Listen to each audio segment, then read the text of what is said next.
Yes, as I was saying, the show was first done in Chicago with Shelley Winters' company, and she told the cast that they could improvise, and it was a nightmare and pretty much wrecked my. I had been working for a year with a company in Chicago called At the Drama Shelter, and had built a pretty good reputation in Chicago. And Shelley Winters ruined it, and it was, and not besides ruining my American career. If I had an American career, the I'm not sure if I would have had one, but if I would have, she ruined it.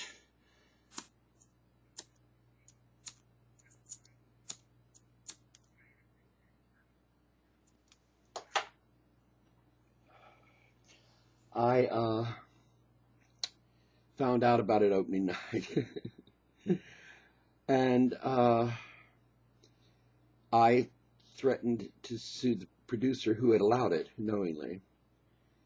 He threatened to sue Shelley. Shelley skipped the country.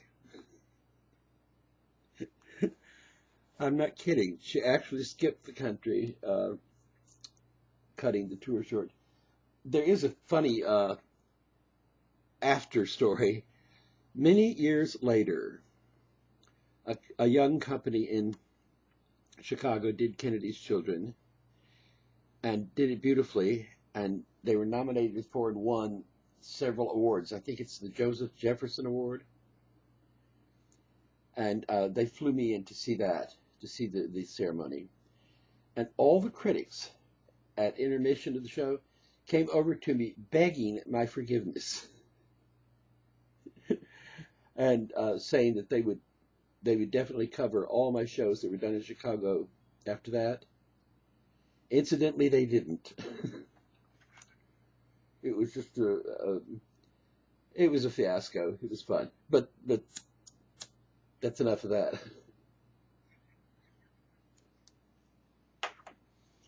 Of the Joseph Jefferson Awards, oh, well, that would have been 77 or 78. Do you know the Internet Broadway database? You could look it up there.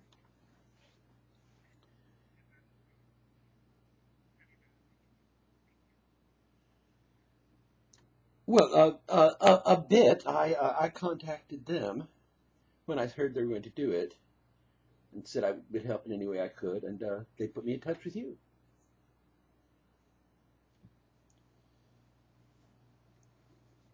No, I don't.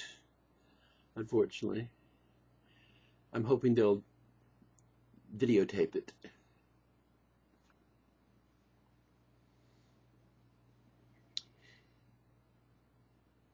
You see, I don't own Kennedy's Children anymore. In 1980, I sold all the plays of mine that Samuel French published. I sold outright to Samuel French to get out of a relationship with an agent who was frankly going mad. She wouldn't, I tried to buy her out, and she wouldn't, and I was sort of the star of her harem, as it were.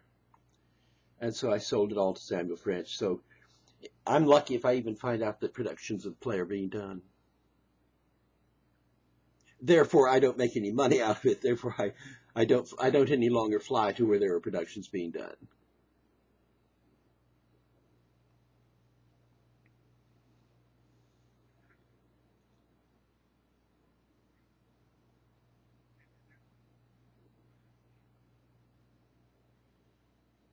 The plays Samuel French publishes. I have many other plays.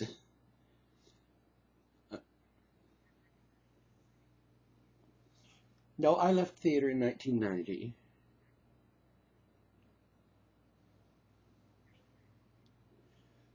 Well, frankly, I was killing myself doing play after play after play after play. Uh, I sometimes had three and four plays going at once in New York. Um, and I guess you want the whole sordid story. after a while, I was doing plays because I was so poor that the only the only way I had to home was I would sleep in the lighting booth of whatever theater was doing my plays. So I was the most produced playwright in New York, and I was sleeping in lighting booths. Gee, it must be really early in the morning for me to be telling you all this. uh, uh, but it was killing me. One Finally in October of 1990, I was carrying a sofa on my back to La Mama for a show down the streets of New York, and it started raining, and the sofa got wet and got heavier and heavier, and I couldn't stop. You know what I mean? I kept dragging on. I was practically on all fours by the time I got into the theater, and I on the stage I just lay down with the sofa on top of me. And an actress named Carol Nelson came in to rehearse and lifted the sofa so I could get out and gave me coffee. Said, "Bob, I've been meaning to ask you for years. I do this because it keeps me from feeling like just an office worker, and I get to wear pretty clothes and people applaud me. But I've always meant to ask you, why do you do it?" And for the first time, I had no answer. And that was my last show in New York.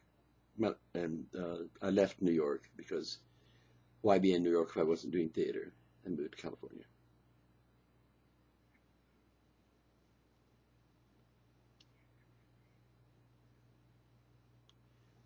Yes, but I was already missing the New York that I grew up in.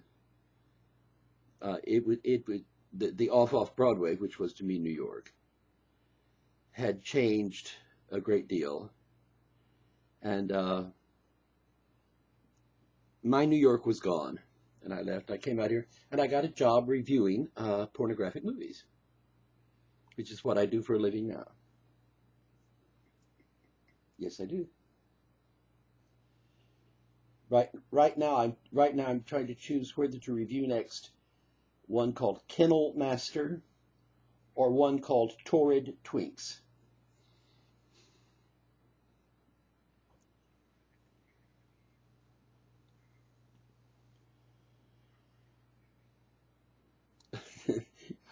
I usually resort to alphabetical order. Sometimes the movies are a delight. Right now I've got 18 on my desk to review, and none of them look delightful, so I'll just do them alphabetically. I can't imagine that you're going to use this in your...